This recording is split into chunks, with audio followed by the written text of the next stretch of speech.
Alrighty, so I have to shoot this on my phone, not the YouTube app. Hence the glorious 4K quality. Yeah, YouTube's app is being a faggot. Why is it being a faggot? Well, I go to upload stuff and the shit is vertical. I shoot landscape, so that's out of the way. Let's get into this movie review. So I got The Island from 2005, and I have Hellboy animated double feature in 4K. This is from 2006 and 2007. So there you go, that's fun.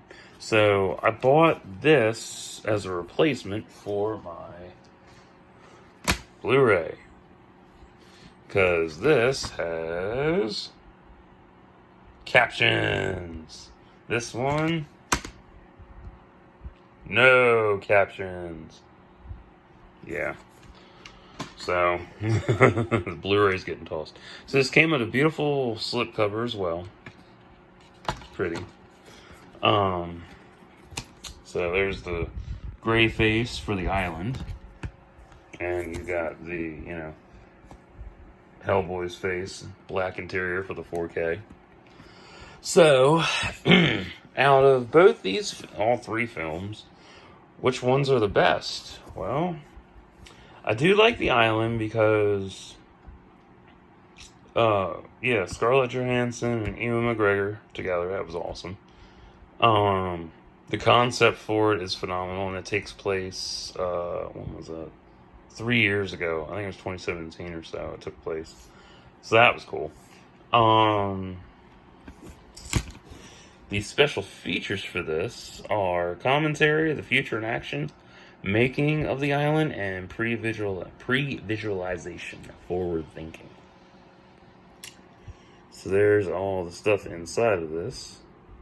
No deleted scenes, which kind of surprised me.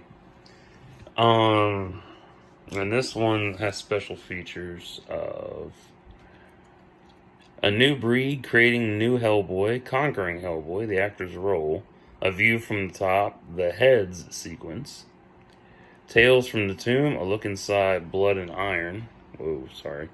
Iron Shoes with an intro by Mike Mignola. Sword of Storms commentary. Where else? Blood and Iron commentary. And Reversal of Fortune, Professor Bloom's story. So for The Island, I really enjoyed the hell out of this because the concept for it blew me away. I bought this. Well, no, actually, I watched it ages ago and really enjoyed it and wanted to own it. It's definitely a solid 7, 8 out of 10. Like, it's really good, but it's not like, God tier quality. It's just really good.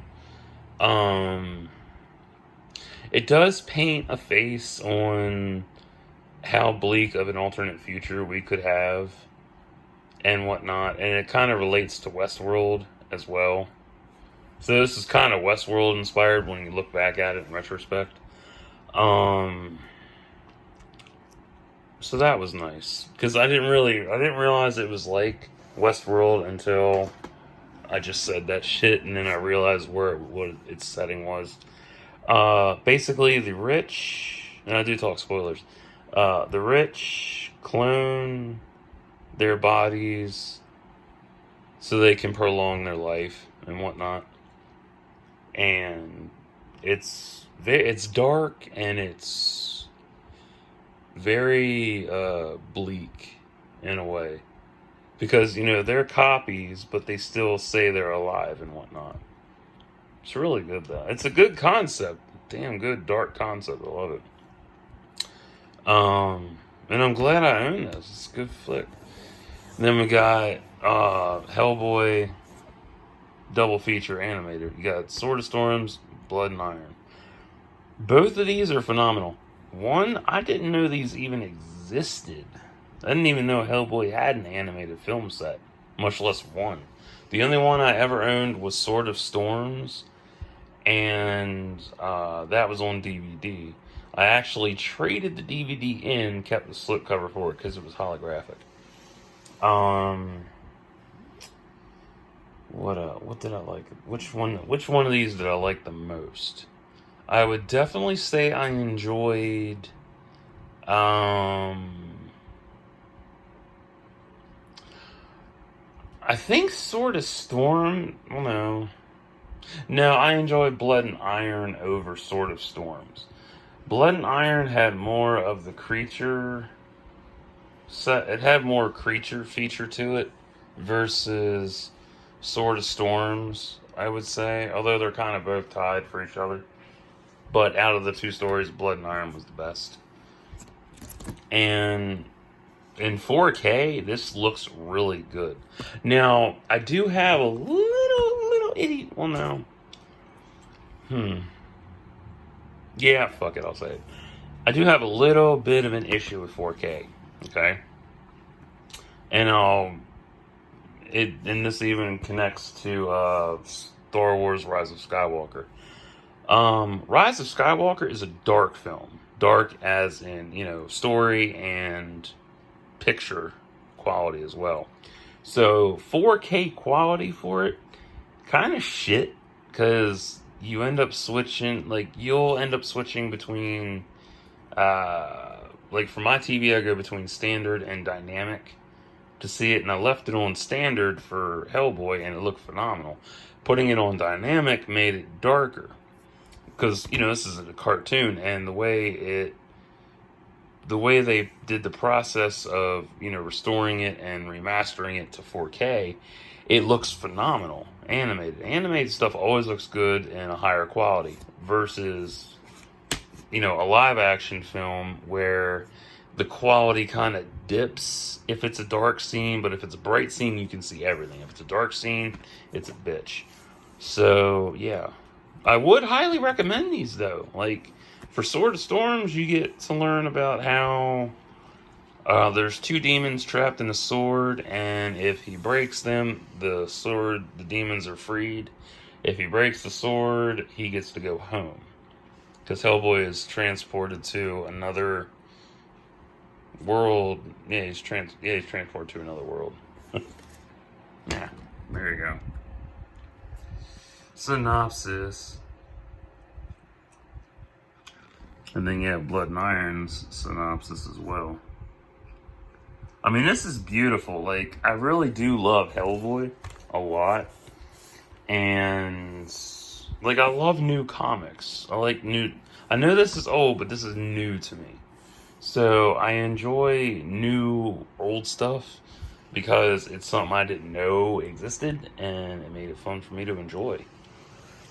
So, out of the three of these, which is the better choice to really kick back and watch? Because, for one, you got both movies on one disc. Right there, that's a win. But this is also good, too, because it's a darker concept. Well, they're both dark in their own ways. I would have to go with the Island, I guess. Or, no, I'll go with Hellboy this time. Because I like my comics and stuff. But then again, this kind of outrates it for, its concept and setting and all that good shit. So it's back and forth with me. That's how I go. So, yeah. Would I recommend these to you and friends? Obviously. If you decide to get this in 4K, you have my forewarning about it. Anything animated looks good in 4K. Seriously. If it's if they did good fucking example for 4K.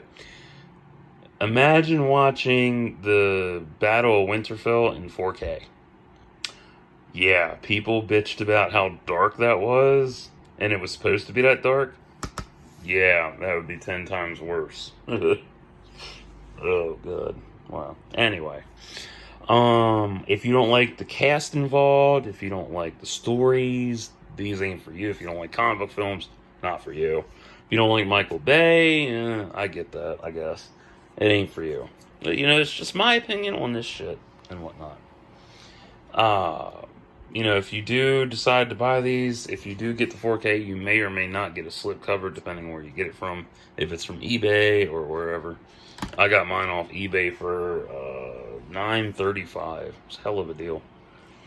This I got off of eBay or Amazon for like $7, I think.